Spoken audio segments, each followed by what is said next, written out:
ini tidak ada lagi untuk tahun berikutnya. Apalagi ada tanda kutip di belakangnya, pendamping desa ini katanya ada titipan macam-macam, nggak tahu benar atau salah.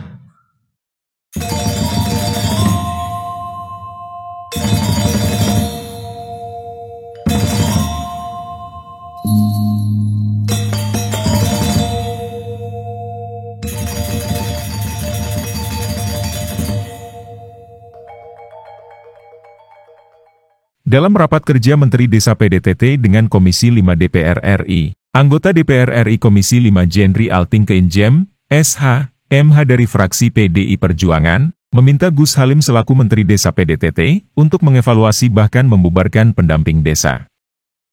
Karena dipandang kerja pendamping desa tak maksimal, kemampuan SDM-nya tak cukup, hingga masih ada saja kepala desa yang tersandung masalah dana desa. Dengan besarnya anggaran dari Kementerian Desa PDTT, yang hampir separuh anggaran kementerian untuk pendamping desa, kalau kinerjanya seperti ini lebih baik bubarkan saja, ucapnya. Terlebih ada indikasi untuk kepentingan tertentu, sampai harus punya KTA segala.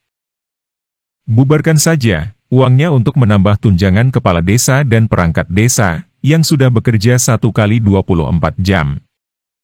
Jam 1 dini hari saja siap melayani warganya. Pas. Oh, silakan. Kasih Ketua dan mitra rapat kita pada hari ini. Sebagaimana yang saya sudah sampaikan beberapa hari lalu dengan para staf Bapak, ya, waktu kita RDP di sini, saya prihatin ya karena Kementerian PDT ini seperti yang saya katakan lalu masih seakan-akan di dalam penganggaran itu masih disisihkan begitu. Ini anggaran kurang lebih 3 triliun ini Pak. Kalau di kementerian lainnya memang sangat kecil. Ya. Tapi herannya embel-embelnya di belakang saya katakan beberapa hari yang lalu masih ada namanya tertinggal. Sekali lagi masih ada yang namanya tertinggal. Loh kalau masih ada nama yang tertinggal itu harusnya mau diangkat supaya tidak tertinggal lagi. Tapi miris anggaran ini masih terlalu sedikit, sementara setiap hari bukan hanya kami, teman-teman di Komisi 5 itu kalau turun ke bawah itu banyak sekali masukan-masukan dari kepala desa ya tentang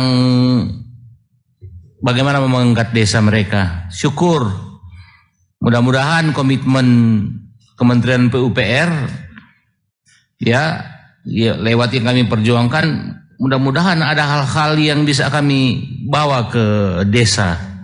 Begitu keluar impres terbaru dari Presiden di mana APBN bisa sampai ke jalan-jalan di kawasan Indonesia ini, apakah itu di kabupaten atau provinsi bisa. Tapi yang saya katakan lalu, ingatkan lagi bahwa negara kita ini masih sebagian besar di desa, tapi anggarannya sangat sedikit sekali. Belum lagi itu anggaran yang sekecil itu, dana pendamping desa itu minta ampun Pak, anak buah Bapak itu. Dia ambil anggaran besar sekali, seperti tahun yang kemarin itu hampir 50% dia ambil. Sementara sudah mungkin bisa dievaluasi apakah masih perlu pendamping desa atau tidak. Saya hidupnya kalau pulang di daerah di desa, apalagi SDM-nya. Memang cara kita mau ambil pendamping desa itu seperti apa?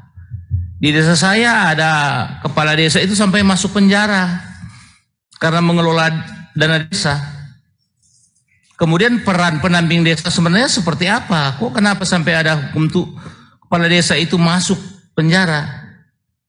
Jadi dipikirkan lagi sumber daya dari pendamping-pendamping desa ini yang memakan anggaran kurang lebih 50% di Kementerian Bapak. Begitu.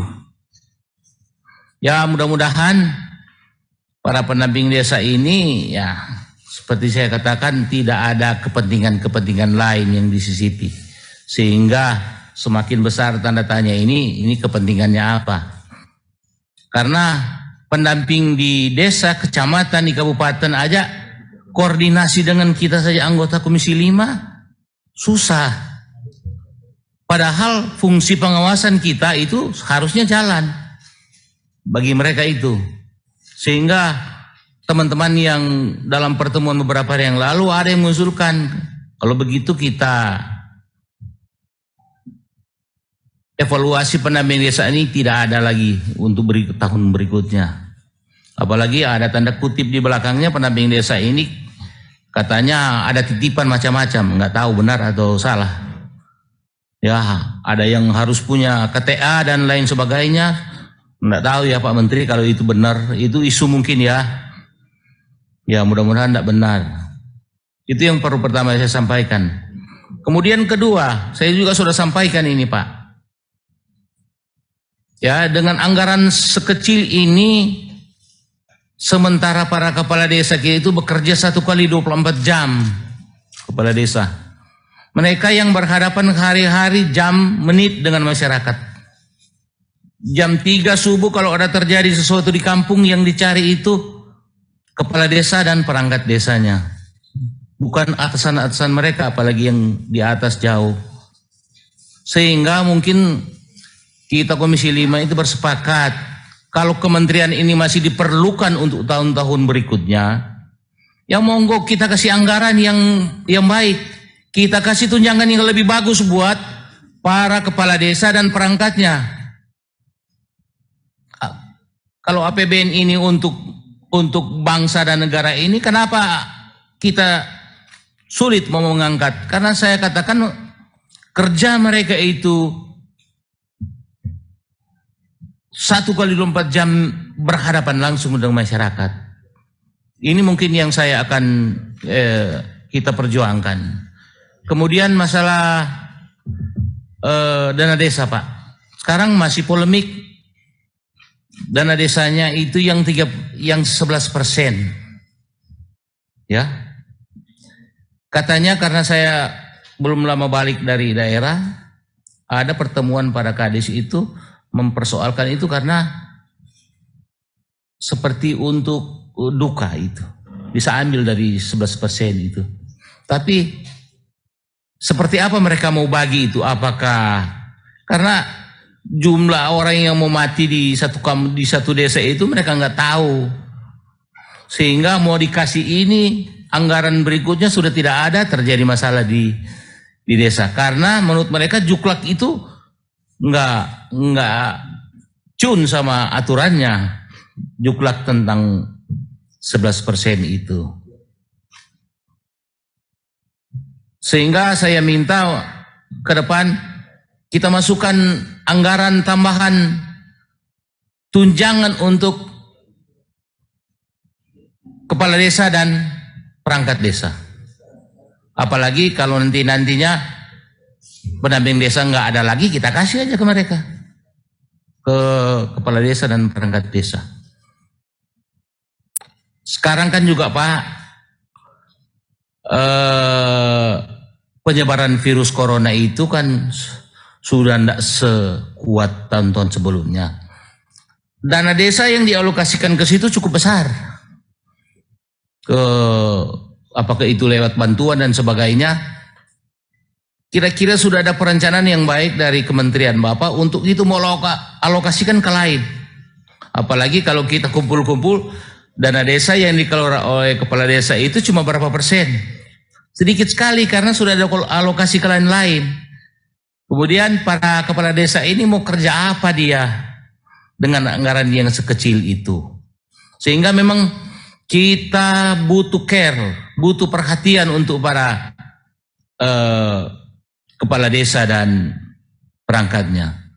Kalau anggarannya seperti itu, Pak Ketua Komisi, kita mungkin pikirkan lagi. Memang itu hak prerogatif Presiden, tapi kita usulkan kalau cuma dengan anggaran 3 triliun untuk mengangkat desa, apalagi ada merek tertinggalnya di belakang, kita bubarin aja ini kementerian ini. Buat apa? Saya iri sekali dengan daerah-daerah yang, mohon maaf, ada otonomi khusus. Udah kaya dan lain sebagainya, tapi dana otsusnya itu minta ampun. Kayak DKI Jakarta, sebenarnya otsusnya di mana? Karena ada APBN langsung yang mengelola ibu kota ini.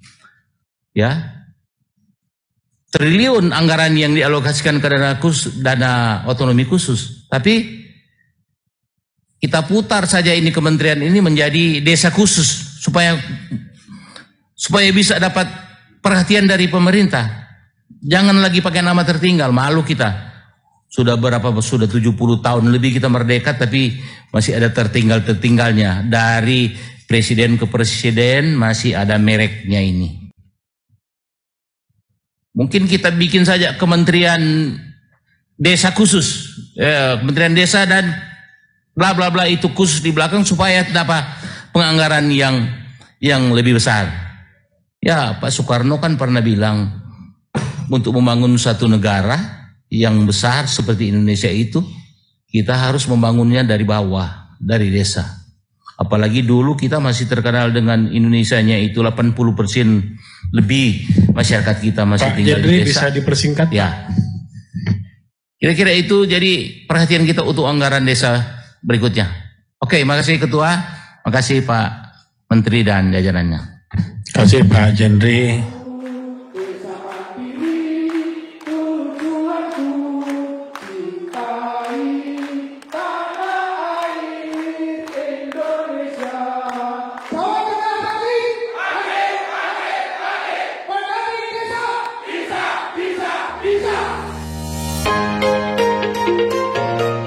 Dengan banyaknya sorotan kepada pendamping desa, ini menjadi catatan tersendiri untuk para pendamping desa.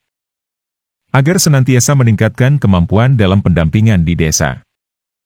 Hingga pelaksanaan pemerintahan desa, terutama penggunaan dana desa sesuai aturan yang ada.